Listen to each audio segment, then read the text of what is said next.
So I guess Best Buy kind of did like a little oopsie and posted all the prices for the upcoming 12th gen Alder Lake non-K chips that should be launching here pretty soon.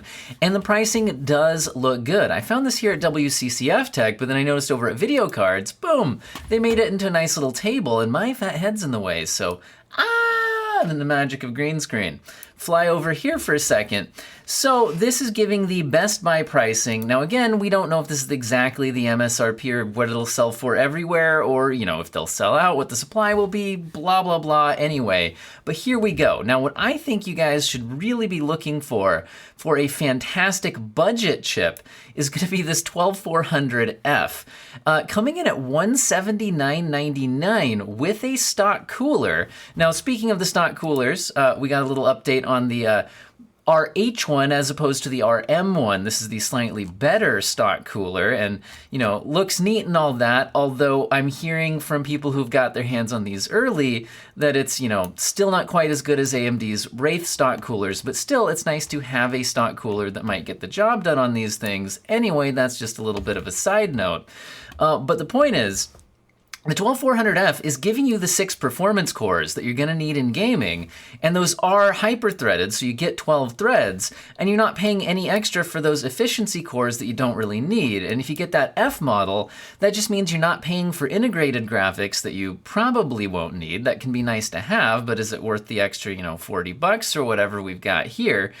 And so, yeah, I mean, this thing, we've seen some leaked benchmarks with it in gaming at least, performing as well or better than a 5600X from AMD or an 11700F, I think it was, from Intel. So this thing, from a budget gaming perspective, looks like it is going to be a really good one if they can stay in stock at these prices.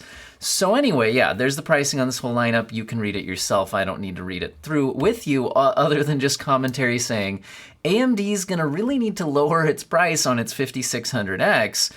Maybe they're waiting until they get their competitor out there, because the only thing AMD really has going for it right now on CPU pricing, especially with the 5600X, is just that the motherboard pricing for Intel right now is still pretty steep.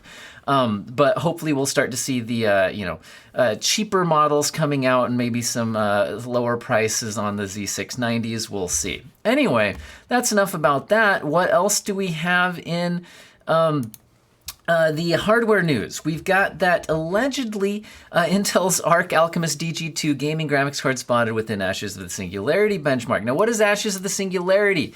This is a game that is pretty much just used to benchmark things these days, and because when you benchmark it, those scores can be uploaded to its website database, a lot of times we see when a graphics card hasn't officially been launched yet, people testing it out ahead of time, accidentally or on purpose, uploading those scores to the website. Now, unfortunately though, let me fly to this side of the screen. The problem with this benchmark is that depending on the settings that you use especially, but on newer, more powerful GPUs, this benchmark can often be CPU limited. So what we end up seeing is that if you track down the relative performance to this, according to WCCF Tech, it could be on par with a 3080 Ti, but a 6700 XT and a 5700 XT also are getting that same score. In other words, it's CPU limited. That's not how WCCF Tech puts it, but that's what's going on here. So basically, this will help you understand up to a certain point, but then once you hit a CPU limit, the better GPU isn't going to really get you a better score at all. Now, the actual, details on the score here seem to be, I just Thanos snapped myself out of existence. Boom, there, I'm out of your way here. So this was run at, 1080p, and it got at the medium 1080p preset. So this is annoying because if we had seen this at like the extreme preset or at 1440p or 4K, we'd have a better shot at seeing the actual limits of this GPU. But there's the details on the scores.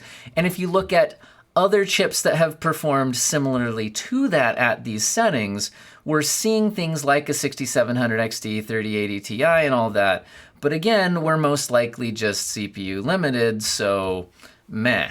It's not really getting us a whole heck of a lot here, but I thought I'd report on it. So there you go. Now, in some other hardware news, CPU side of things, AMD's 5000 series Threadrippers seem to be taking a long time to come out. Some people had been starting to wonder if we'd see them at all, but it's looking like they are being absolutely confirmed. We'd seen rumors of this recently, but now AMD themselves have apparently filed the SATA compliance, whatever it is you're supposed to do on these things that you're compliant with SATA 3GB and 6GB interfaces. But that means that they've actually now confirmed that this must be happening, and they're also giving us an idea of what they're going to be called, because now we're seeing that it's Threadripper Pro 59X5WX.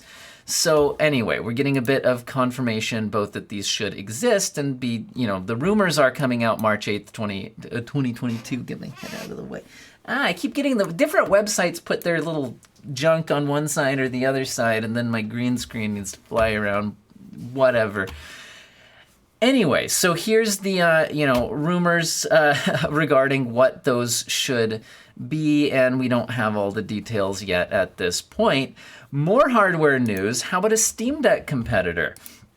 So AYANeo is confirming that its next handheld Windows gaming PC should be announced coming soon. It looks like December 28th is when we're going to be seeing this. They're saying high performance AMD cores, and the articles I'm seeing reporting on this seem to be hinting that they think that these could be more in line with what the Steam Deck's going to be using, right? Because a lot of people are very excited that the Steam Deck is using RDNA 2 graphics, and we don't have confirmation that that's what this is, but we can hope, okay? It'd be really nice to see some competitors using that technology around the same time that the Steam Deck's coming out, especially seeing the Steam Deck getting delayed, and it's so back-ordered and all of that. So this is interesting, something exciting to keep your eye on. And what else do we got? Let's move over into a little bit of gaming news. One thing is that Rockstar is apparently apologizing to owners of Grand Theft Auto, the Trilogy, the Definitive Edition PC, because that's a great name. Very, very easy to say. But they're basically apologizing for, let me get out of the way again, what a disaster this was, by giving away a complimentary Rockstar Store product among the following options. So, hey, you can grab yourself a free game, and apparently this is for both people who already bought the game and people who are buying new purchases up to January 5th, 2022. And the game is now 20% off. So it's nice to see that they are making some sorts of apologies for that disaster. And in more gaming news, we're seeing that Ubisoft, it's probably Ubisoft, they're French. Anyway, I always struggle with that in all my videos where I report on them, but Ubisoft, lots of people are leaving their Canadian studios, and it doesn't look good. And this could be like bringing their production of those games at those Canadian studios, at least, like to a standstill. The numbers look pretty bad. Apparently, if you track LinkedIn employees, they've lost at least 120 employees in the last 6 months, including top talent. 5 of the top 25 developers from Far Cry 6 have already left. 12 of the top 50 who worked on Assassin's Creed Valhalla are now gone. So yeah, that's not looking great. Ubisoft is apparently saying that their attrition rate is only 12%, but of course they have 20,000 employees at 50 different studios. So what I think is really going on here is, statistics can hide some things. So they're listing their 12% attrition rate for their entire, multinational company. Whereas we're seeing the huge turnover rates seem to be concentrated at their Canadian studios. Anyway, so hopefully you weren't too interested in anything being developed at Ubisoft Canada.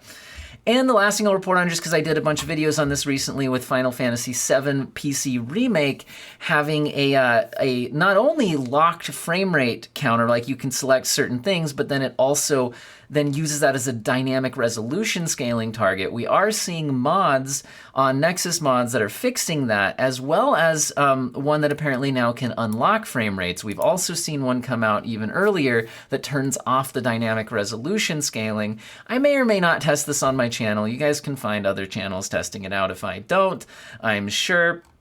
But anyway, just keep an eye over at Nexus Mods, because here's my overall thoughts. By the way, I've been playing a ton of this game. I really like this game. It's unfortunate it's kind of a bare bones PC port, but I am really enjoying the game overall. I was a huge fan of the original game on PlayStation, and I'm excited to get this remake, but it's definitely just a straight up, here's the PS5 version of the game, which was originally just barely upgraded from a PS4 version of the game. So while like the character models themselves look fantastic, and like a lot of the stuff in this game is clearly a PS4 console game running at a higher resolution and frame rate on PC, and the bare bones graphics menu is a little bit disappointing, but it's looking like the modding scene is already starting to hop in there to help out. And this video is getting a little bit long, so let me know what you think about everything in the comment section, and I hope you have an excellent day. Where's my unrecord button?